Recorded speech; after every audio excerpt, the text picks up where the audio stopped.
I am the Tofu Golem. Please enjoy the video. You start by making sure your iPhone 6 is ready. Update iOS if available and plug into Wi-Fi. Once done, charge above 20% so the process doesn't stop. Now open Settings and navigate toward Accessibility and Home options. These are where navigation tweaks live. You focus first on what's already available in the OS, because the built-in assistive touch or custom gestures will give you a navigation bar feel without third-party apps. Follow the steps exactly.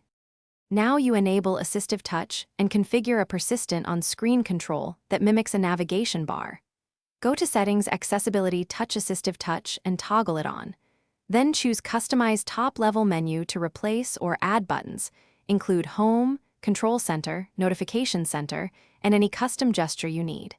Make a one-tap action for home or back so a single press returns you.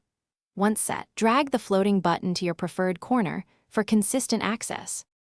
Finish by refining the look and behavior. Create custom gestures that replicate swipe back, then save and name them for easy assignment. Make assistive touch less intrusive by lowering opacity and enabling auto hide so it fades when idle. You can also lock its position using screen edges to avoid accidental moves. If the button disappears or acts erratically, restart your iPhone or reset accessibility settings. That often fixes configuration glitches. If problems persist, reapply your custom menu and gestures. Thanks for watching. Consider subscribing if we helped you today.